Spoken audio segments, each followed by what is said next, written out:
Offended addiction. What is the addiction to being offended? Now, I've been in my own recovery for many years, and this has been a long journey for me to really get a grasp on this and discover and pioneer this. I've come to the conclusion that any and all addiction, whatever it is, drugs, sex, alcohol, food, money, gambling, is really grounded and centered on the addiction to being offended. And this type of person believes that their qualities are usually better than others. Okay. They find themselves in what I call judge, jury, and executioner thinking.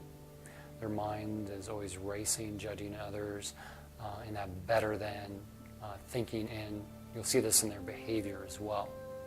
They are quick to accuse, blame, and criticize, what I call the ABCs.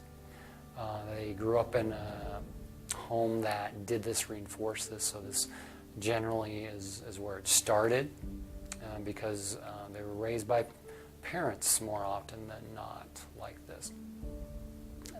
They have a difficult time, you'll notice this for you or your loved one, sleeping because of racing thoughts about how they have been disrespected either the day before or weeks, months, years ago. They keep that in their head and give what I call free rent in their head, and they just can't seem to let those things go. They're ruled also by their negative emotions.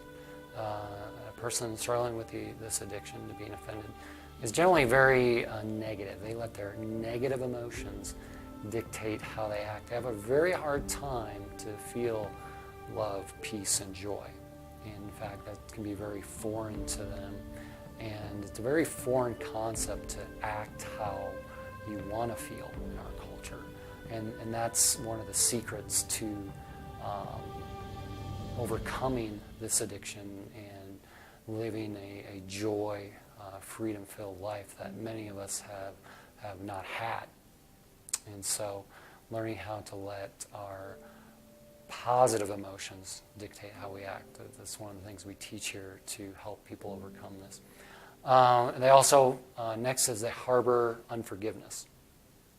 They don't even understand forgiveness, and I've learned in my own recovery that I always thought of forgiveness as I forgive them or I forgive you in your wrongness in my rightness.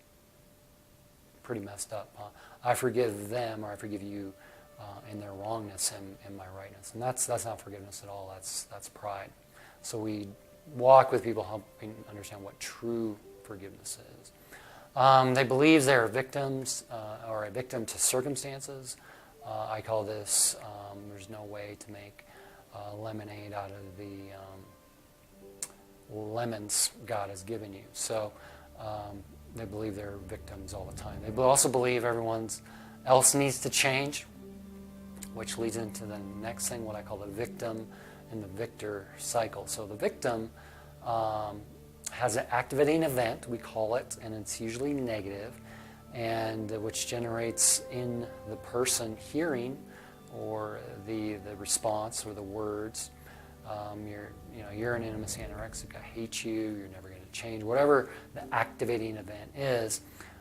We think negative, which leads to negative feelings, negative behavior, and we get into this place like, if my spouse would just change, if my boss, if my employees, if my children would change, my life would be better. That's victim thinking. Now the victor cycle, same events can happen, all negative, but I can change how I think, change how I feel, and then change how I behave in response to that.